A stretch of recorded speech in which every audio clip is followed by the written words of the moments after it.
dikasih nikmat utawa tamat karo bangsane ular. Iya. Lah jane kok ular kambang. Wong bakake ular sing sok dijui wae tamat. Tingkak cingkik. Iya, tingkak cingkik. Ya kuwi kendang tingkak. Agak cocok manuk jringkrik. Konsumeran listrik.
piyambakipun para sepuh aji sepuh ingkang taksih remen nglestantunaken wontenipun budaya ngadiluhung ingkang awasta pakliran ringgit pasucal utawi ringgit purwa.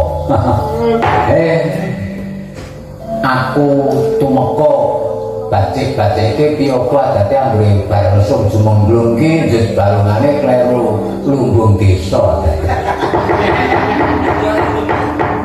Nek iki kok dadi kok titis men. Dadi apa kira-kira wis diring-iring mongko aku ya ora kansen nek aku teko sesuk arep lumbung jumenglung mongko. Arep muni lesung desa kok. Jane lumbung desa karo lesung jumenglung. Ing ndi papan dienekake gijok lesung.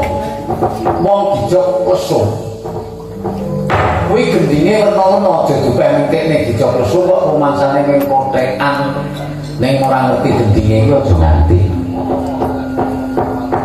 Dadi gendine lesung jumenglung iki lesung jumenglung su imbal-imbalan lesung jumenglung antawaning kumandang kekaki sak jroning pati santok tok tok tok tok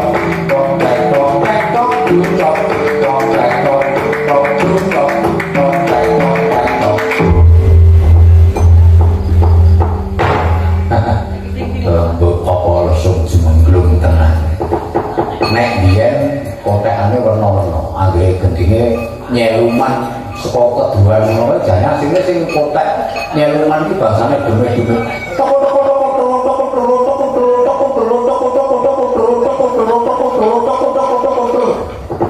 wong tuwa biyen ditakon halo benar ngerti setan padha kotek gendinge kae seluman tenang jadi iki mung terong kejaba mung terong karo pupu tarung karo rinding putung. Nah rinding putung kurung keleng pak keleng kurung keleng pong keleng kurung keleng pak keleng kurung keleng ngetek edu ngetek edu ngetek du du ngetek lho pancen beling biyen iki ngomong tenan. Nek rujak tempe tak tak tak tunang tak tak tak tak tunang tu tu tak tak tunang tak tak tak tak tunang tu tu tak tak rujak tempe nek wong saiki ora ngerti dening sing werna-werna manti ku mongko nganggo resuk kok tenang mbok mongko sing do kotak kuwi tenang nganggo sumekan. Jadi semukan kita mungkin dia kok ini tekan kayak gini zaman dia yang ngarani pinjaman zaman dia cuma walau wong tua mau unsuling beres membuat susul sisikan iya orang enek kok zaman ini kayak saiki nyikat nganggo odol itu rawan nah dia ini sisikan ngomong belara kuwi lek ora tutuh jiwa nah wah tenan wong biyen iki sing lanang nganggo klambi nganggo iket mudran kae klambine luwih pantioso pengkol wah dayenge karo wangune ora yo tenan wis muni luwih pantioso pengkol ra dijare nek kembang sedot tenang biyen kaya biyen saiki seramu aku ning kene saos panglipur rusane para pini sekolah nanti sekolah ingkang kepareng lan kasdu ngawontenaken bersih desa. Muga-muga sakupurku kabeh para warga masyarakat ing kelor wiwit saka panjenengane Pak Dukuh, Pak RT, Pak RW sing kabeh para among kesmo iso jaya-jaya godhonge nembaka wae. Kosok bareng sing padha bakul, sing padha dagang, lan sing padha nindakake nelayan kabeh supaya tinebih saka beda muga caketa marang nugraha saka keparinge Gusti kanggo bedak Allah bima. Amin. Semoga sing wong petung utawa sing wong tanggak ulah sak piturute bisa ya kuwi tuku murah adol larang penune ngono. ya iso lancar laris. Sing padha lenggah ana ing watu padha, ana ing Sepanjang, ana ing Drimi, ana ing pokoke kabeh pinggir pantai tak dungake kabeh supaya ngrembaka rezekine pinaringan rahayu slamet adoh saking rubida Allahumma. Sedulur sing padha among nrokisma utawa among tani tenan tak dongake panene lan wetune matikel-tikel mergane sesuk taun ngarep muga-muga dianakake pakiran ring pasucal utawa wayangan meneh. Jur nuwunku ngene. Iki kanggo kanca-kanca kabeh sesuk ora kena gundelan. Iki jalaran tenan. Aku nang kene iki mung sakit ngabekti karo sedulur wis mayang ana ing kene iki wis 35 taun jumlahe kira-kira 35 taun. Aku nek didhawuhi kuwi Pak Dekadi, Pak D Nalyo, Mbah Mantan, wah wis ora tau suwala. Pokoke semanten aku mboten, pokoke mbahu ngoten mawon. Ya. Ayo sing penting kabeh kuwi arep iki setitik padha ide. Kanca-kancaku ya upamane besok ana rada gesek sing ora pas iki dimirengke tenan sesuk 26 malam 17 upamane ora tak tambahi nek ning ngene sebuahke. Ayo. Ki mau malah nganggo bintang tamu wah jenenge sing jenengane bintang tamu LCG sapa Elisa rumah sapa LCG aku ya gumun jeneng kok Elinca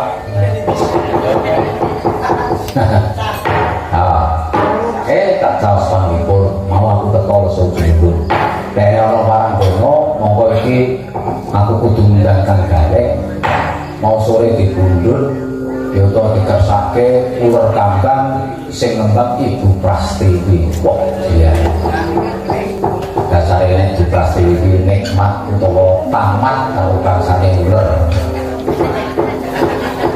Iya.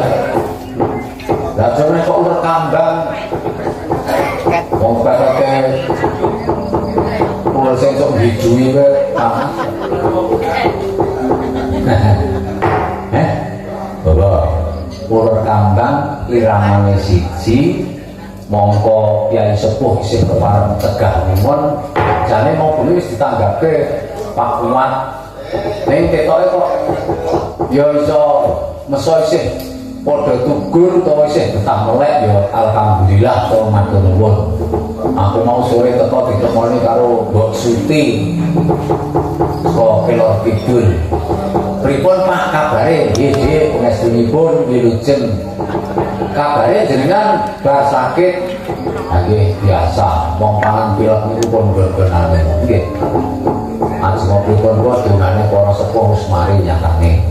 Ning aku tenan aja ana adikku aris utawa suwis. Wingi aku ora iso mayang. Nah tenan suaraku jambling mau aku ora iso mikir apa-apa wah mengkaya entung dilor dikidul ditak ditok urip blolok dilor dikidul tak ditok urip blolok dilor dikidul ning suwe aku yo gagas karo mikir monggo ora kambang bukanipun gender lajeng iramanipun ingkang nyemok-nyemok dasare wis suwe ora unek ora kambang bupras ingkang nyekar utawi ingkang menika nyekat jineman ora kambang monggo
langkung-langkung datang sanipun Mas Tri. Wah, matur sembah nuwun Mas.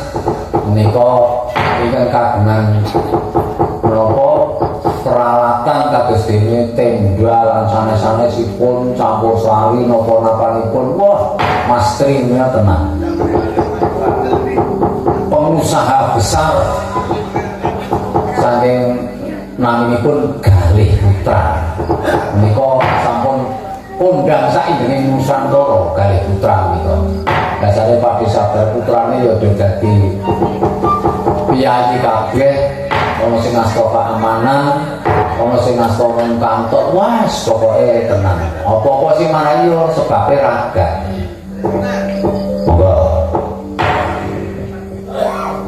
Monggo.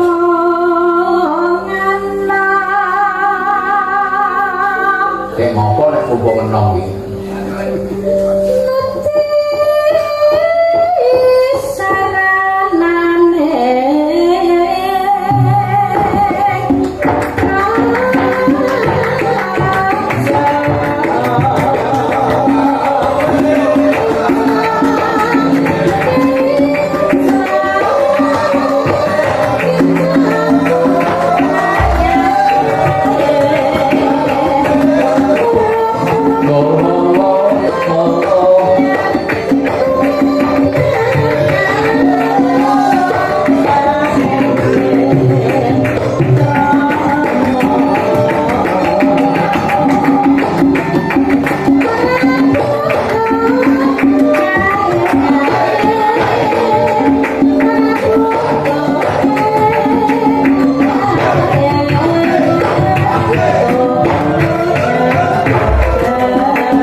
Bojoe menyambut gawe tenang.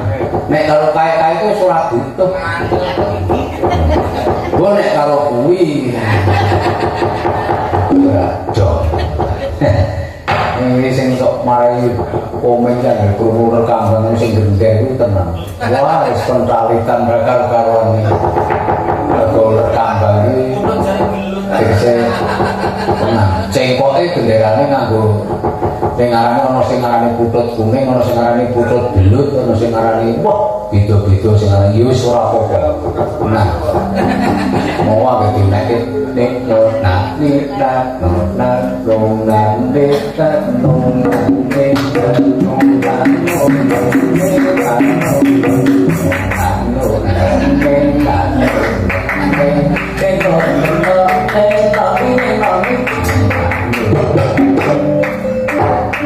di Rizka itu caranya ngeder ya apa ya Riz ngeder ya ngeder ya ngeder ya kayak apa ngeder apa wah ngeder tenang wah aku nak ngeder tenang dan kalau ngasuh sudah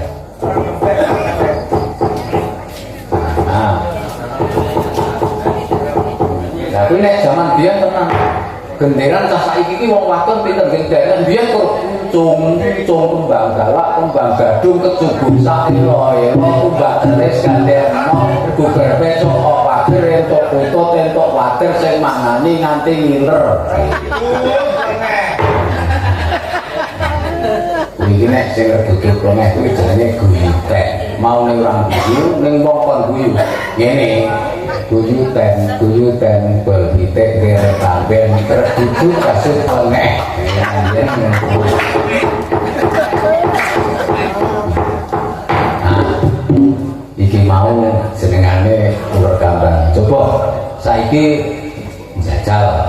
badhe diteruske nggih Bu.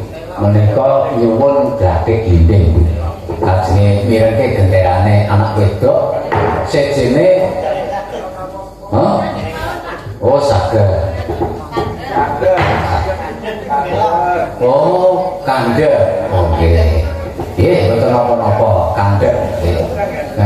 Terus nek wis mandheg sing tanggung jawab sapa? Nah, elok barang. Iki monggo gentos Bu Neti napa? Kandhek. Bupras napa Bu Neti? Kok derek. Luwih betone nangka kari luwih mangsa budaya keruan gori mangguku tanggre ditari ya mung manut.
Tiris kok nggak balik. Rasanya ngadine gembong kok. Lah yo ketelak pati raja matal kok. Oh, lah saiki nek Trandul dadi pati raja matal. Pati raja matal.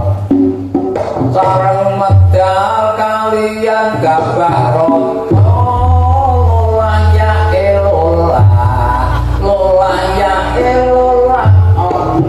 simbang balik ora.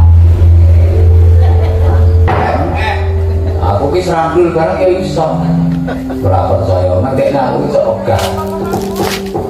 Kasih neko-neko, ojo meneh serandul. Wah, aku tau dadi serandul. Wah, wis. Jadi mendung-mendung lah. Simbok romok mendung-mendung elok sayu. Mendung itu teledek udan serandul yola ilo yola indang yola ilo yola indang moka matu si matu raso.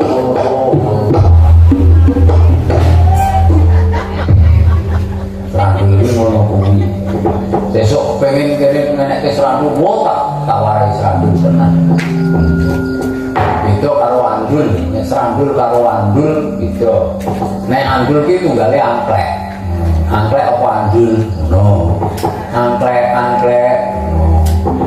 Isine simbah tuwek.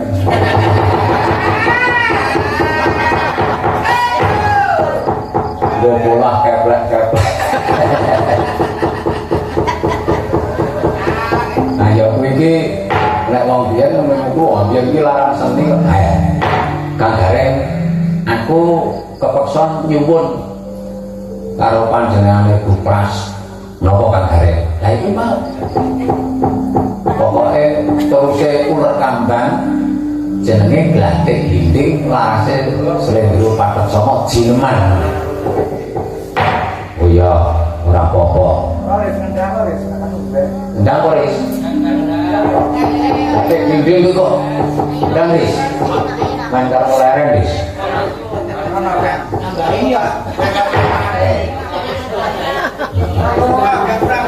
koris nangmu koris kaki nek nendang tenang apik kae taruh lambai tenan Romo Sunan Kalijogo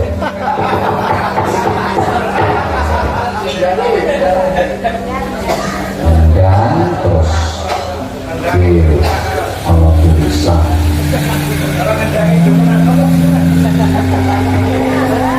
nah larung karang isine yang jero ono isine kuwi nah ono duite lumayan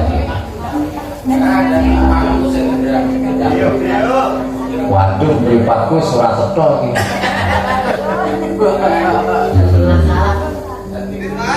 PT Timbul nah PT Timbul saking apa ki LST yuk mripatku ora diwaca nah wacana ora cocok sekarang mripatku ini ora kok tulisan Inggris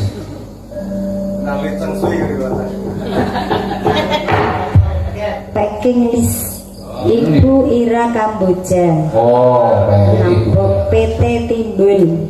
Timbul, nggih. Nyawa tempat padha niku napa? Nggih. Nggih. Oh, nggih. Maringi dono. Terus piye? Lah niki mboten nyuwun napa-napa. Ya. Ya sing penting wis maringi yatra kuwi. Nek ora kaya 200 kok. Kono tak tambah. Ayo. Monggo, Pak. Mbak.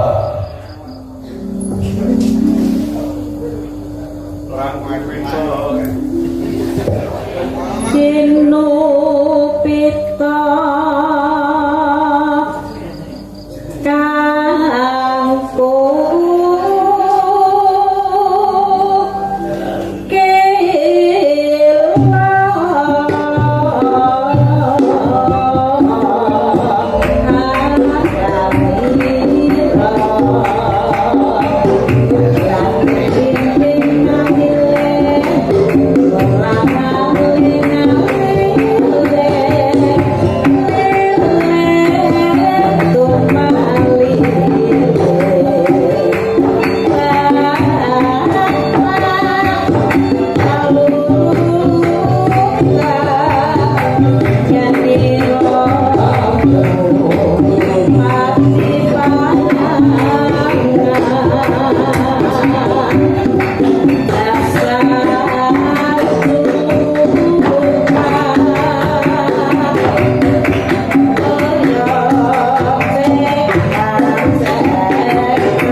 mangsaku iki jenenge kendangan apa tuh? Iki kendangan jineman blatek blindit. Wah, jantenan tak wae tingkrak kecilingkik. Iya, tingkrak kecilingkik. Ya kuwi kendangan tingkrak. Apik kuwi. Nah ora Rizka ora iso kok nyengkok tingkrak-tingkrik.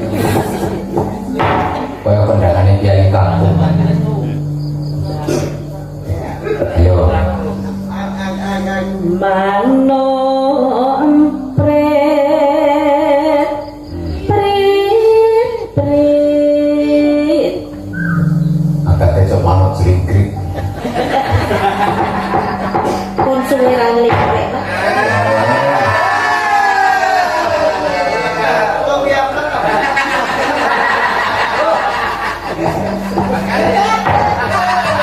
Angguler.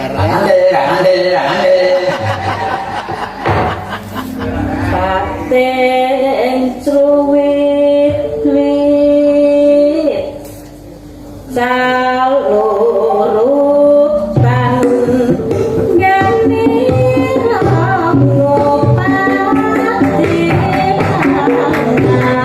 yuk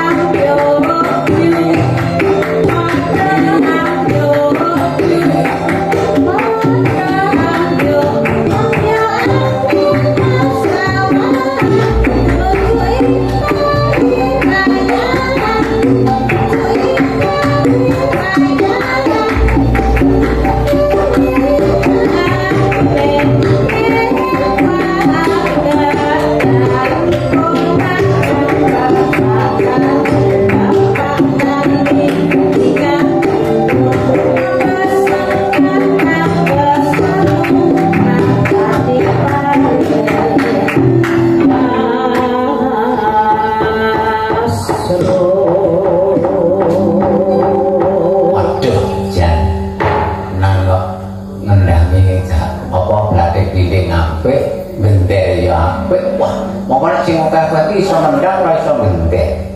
Iso gender ora iso nendang. Ngono. Nek kok iki jan pinter ya, Tru. Anggaran bocah isi kok. Anakmu jare ora ngisi rek. Neng isi ning anakku neng isi waluh. Isi waluh piye? Akhirnya kowe tak perlu tak kinclong sabune waluh. Ngono kuwi. Mencorong sing digayuh. Ngono kuwi. Oh iya. Mangga Bu aturi lajengaken. Mano petek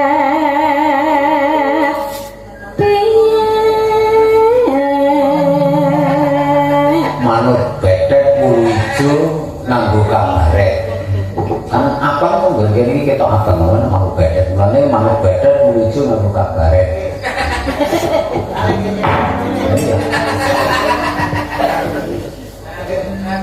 pateng cruwet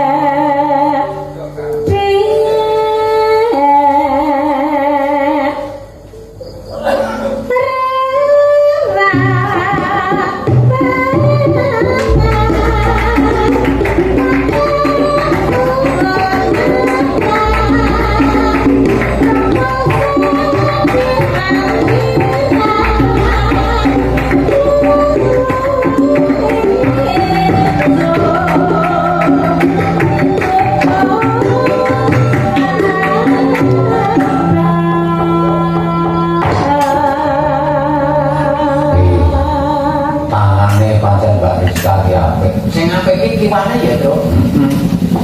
Tangan kiwa iki paling apik, apik bukan sampun. Tenang kok. Beda nek karo Kyai Kakung iki nggon kendangan kiwa kae urung mesti trampil. Nek Mbak Rizka iki tangane kiwa mesti trampil tenan tangan kiwa. Kan gareng ini disenangi kalau disuguh kalau Kyai Putri sing senengi jare sok nganggo tangan kiwa. Tak takone mergo apa nek kok seneng kamu disuguh tangan kiwa aneh cok itu kosokan.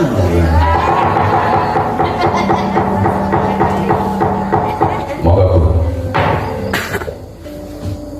Mano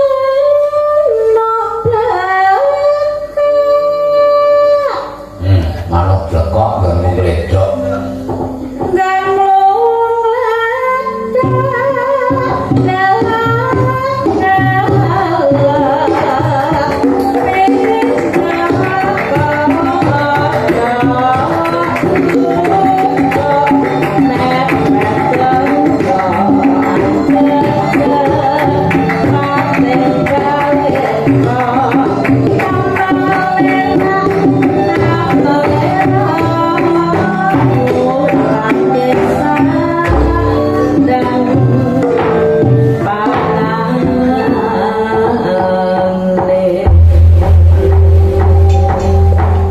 jambrek. Anak apa? Wis. Kowe cah lanang ora iso nendang kuwi. Wah, aku kangenan. Aku nek nendang beda. Ini nek nendang ki tenang. Anggere mangkat layar langsung kayak tuh getak apa rek tuh getak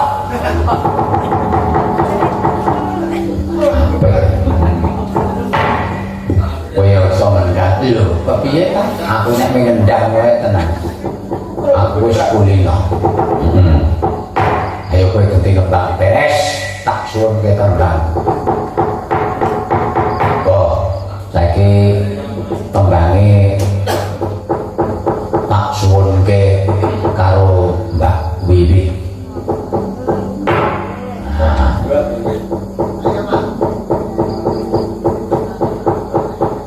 Nyuwun dateng sanipun Mbak Wiwi. Monggo.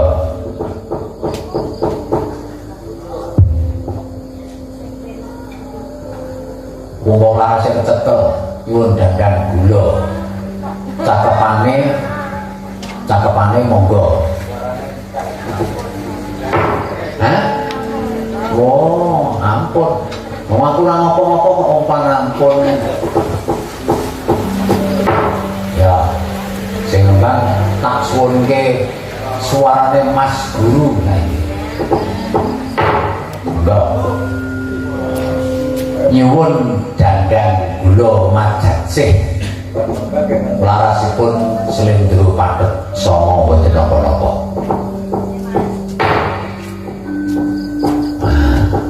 Ning sekolah iki tukang pulang murid kok. Mula diarani murid nek ketemu karo diirit. Guru wajib digugu karo ditiru. Mula diarani guru karo murid. Ya digugu, ya ditiru, ya ketemu, ya diirit. Ning ora kena mburi kaya klik.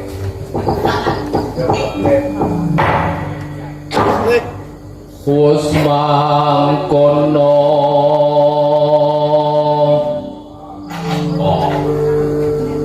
bigunane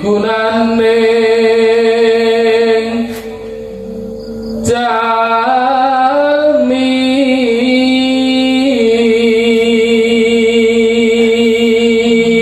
kaya suarane panjenengane Kang Mas Hadi Sutoyo, Cermo Hadi Sutoyo. Itu tak suarane cilik bening gede legi arum. Saya ramane suara ki. Lamun turung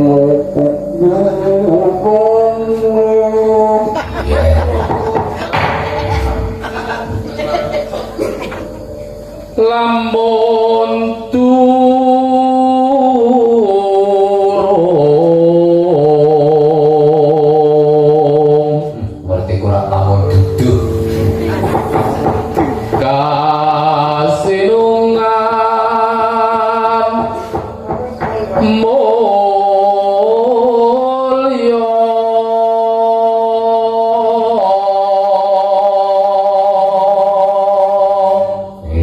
wira swara iki suarane sing lantas lantap cetha terwaca lan supane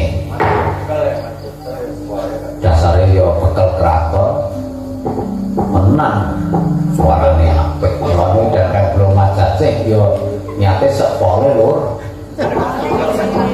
kudu narimo utange wenange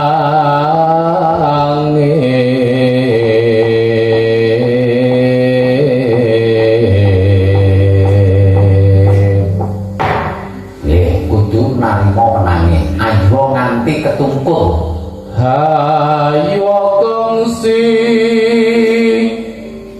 ketungkul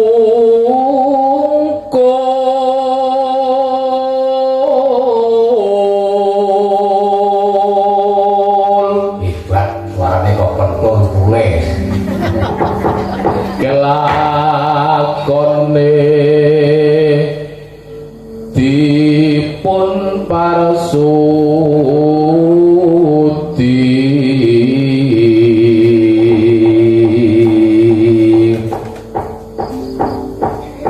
marti marga weng patrap tinoto kang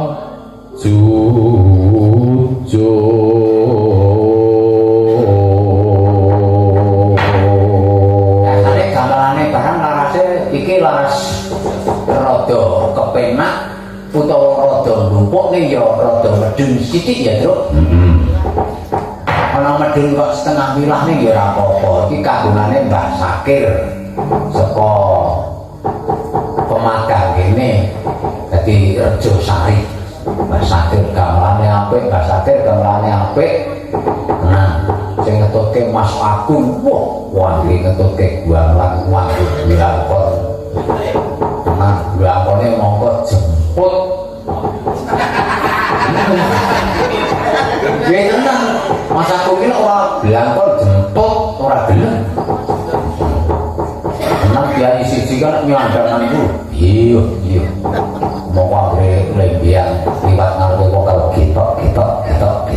Wah, nek guyu bos wae ngene dipanguri. Wah. Mas Agung iki tenan.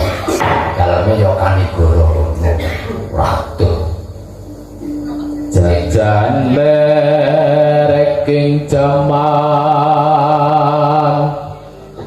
wiwit kidra tumekeng jaman samangke kan diduga prayoga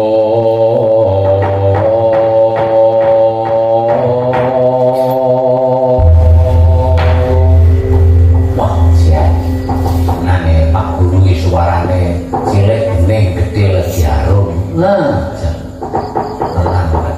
Monggo dasare piyayine anteng toya nek mulang putrane lan murid-murid kabeh tertib, ora ana sing cewek ora ana. Nah, iya, iki dadi guru teladan. Beda karo anake Petruk kae dadi guru ora teladan, guru telajung.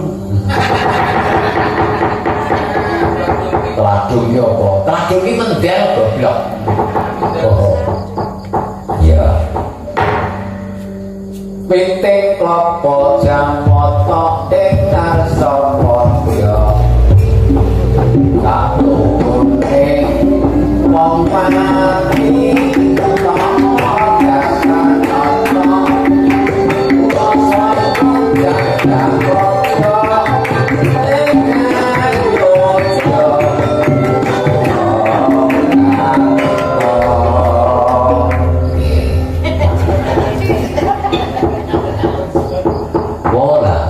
ganti ndoro bei lane angkat aja oi ngarep yo ora apa-apa kudu yo ngono kuwi kabeh iso ki ditokke kabisane lah mosok wong wadon ki pinter nendang aja meneh wong lanang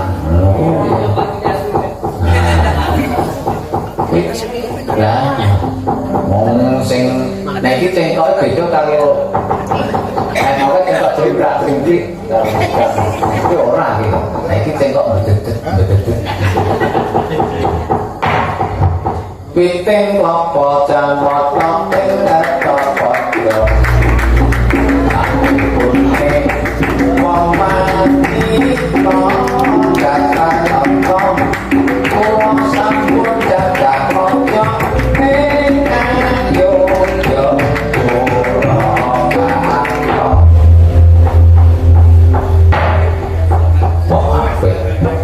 meng sak piting klapa ya gareng ya bukan jadi ketok ning sak piting klapa kok jan apik mbok yo sing alus cekelangku ora pokoke ora cekelangku ora oh iya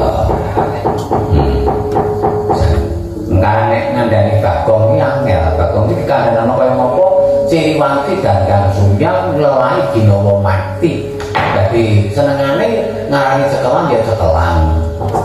Nek wedangan ya wedangan, pacitan ya pacitan. Ya mandor desa mawacara negara mawacara dadak cirigis wantil sisan badhe. Karo dulure ya ngantil. Ora dene rusak gomrak ora ketemu nakak.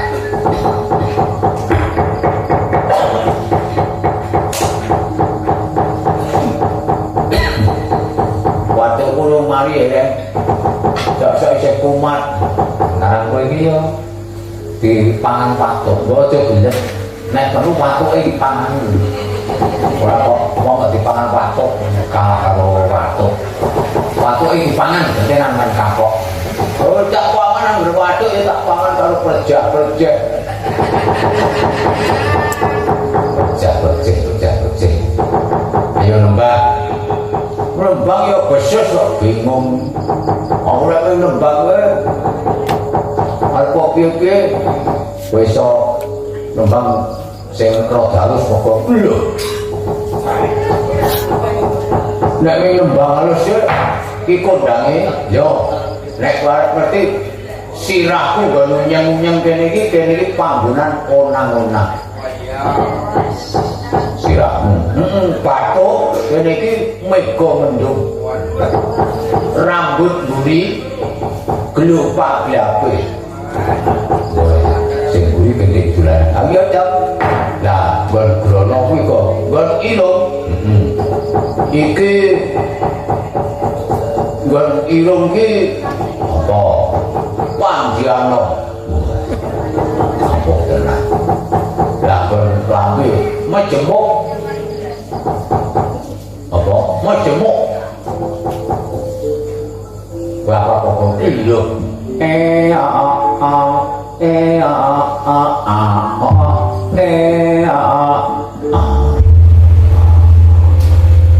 Tukane ayo kuwi macem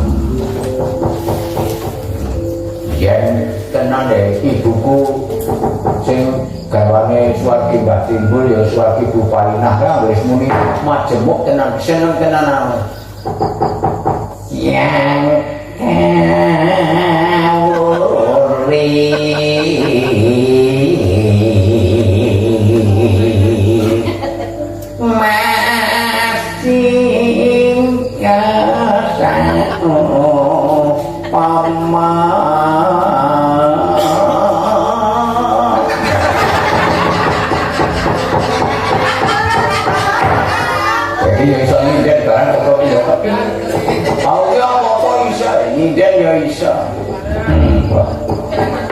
terus nggon gulumu ki ayun-ayun. Kowe nggon gulu ki ayun-ayun. Terus wetengmu ki kok kowe ayak wetengmu ki tenan grompol metaran. Sing guri kene tenan gendeng Solo tutur kamu. Terus sarungmu kok bundek. Lumo nemo luroci temlu onglo luci lo lu nemo ci nemo luroci nemo lumo nemo lulo lu molo molo lu mondong ci cemeng kau.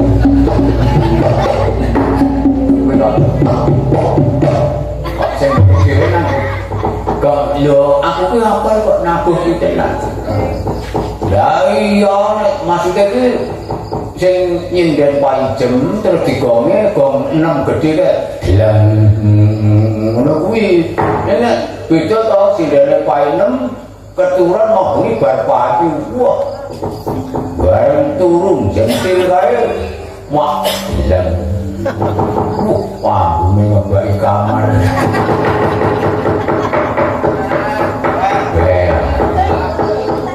Ayo kowe iki kek lembang kok malah gegrek. Wong nek potongane kaya selok. Bener, anggere sing urip ya, Tru. Barang nembang apa?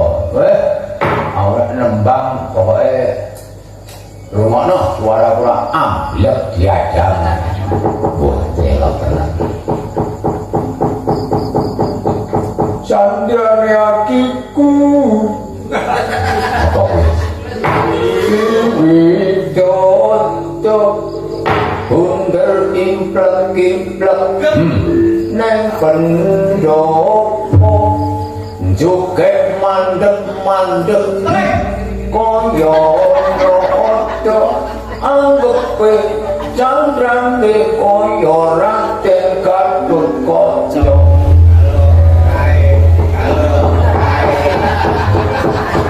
Ya kok kalah. Ayo. Tenang. Enggak kok nek nembang si aneh-aneh. Tak suwunke coba bawa candeng jali walang kekek. Kakek modal lutune malah. Ayo. Walang kekek, walange kacung, untune entek ratedas jagung. Walang kekek mabur mulon, untune entek.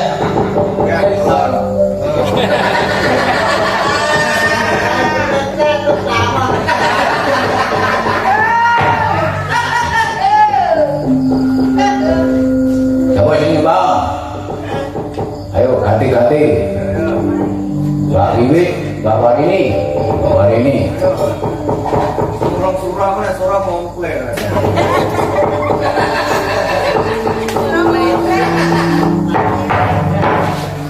Yo, jinjek ki nganggo kacamata iki nah. Markes kok kejuang blenor. Sekarang tes mak kok.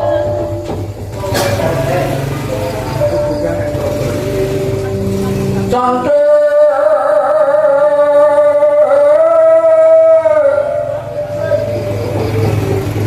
sing ngandul pelentot wae sapa jali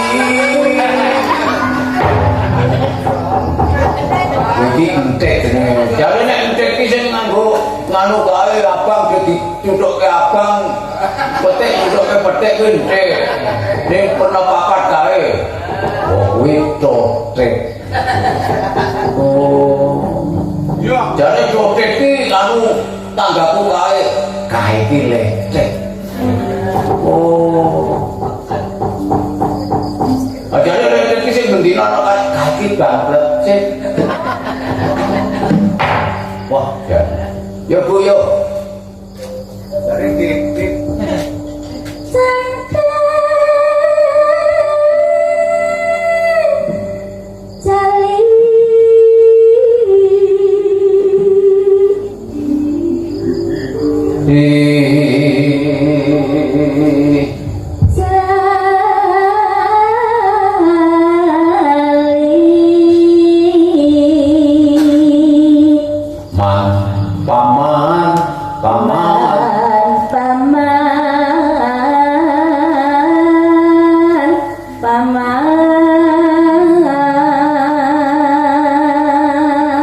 Cantik jali lami apa kumul kamli rasa musuhi rewel wong wedang kebalang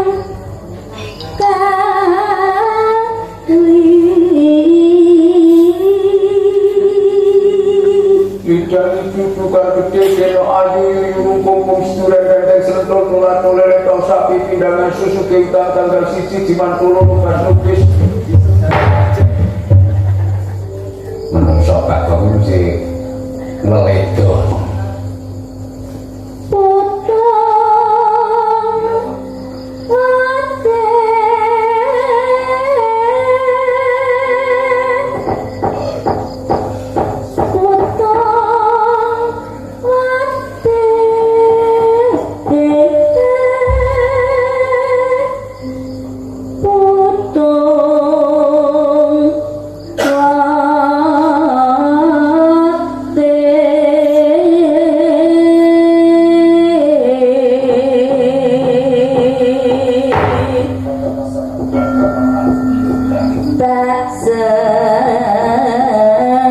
Hãy subscribe cho kênh Ghiền Mì Gõ để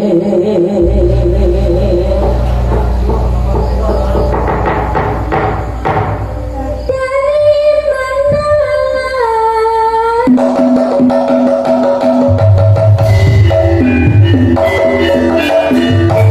lỡ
wong joget ngoyo-yo kok diparido ora ngrasake wong joget iki lek golek sinau joget iki amen lho Dek. Iki mau jenengane garap gaepok. Ah iya mulane amen. Bapak engko sanane arep butuh rengeng-rengeng ra. Ora ketan sakreaman. Aku seneng kuming ketawa nganglek. Monggo kanggo mratelakake para sedulur-sedulurku kabeh ingkang padha nindakake kewajiban rondo sing nalika semono isih kala mangsa dikontrol karo panjenengane Pak Babin, Pak Lurah, nganti Pak Kami Tuwa. Iku biasane sok ngontrol biaya sing padha rondo. Mau aku njaluk ketawa ngangleng bukane guna. Pripun Pak niku? Neng dung neng dung nembang nembang gong nembang nembang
padha tak kandhani. Ngerti yo. Ndoro Arjuna kuwi arep ngupaya kanugrahan. Mongko Ndoro Bratasena tapa ana ing wonten Gunung Singulawu. Banjur diwaji Gorawati ora kawistara ngendi papan padunungane kabeh padha goleki saenggo seprene urung bisa ketemu.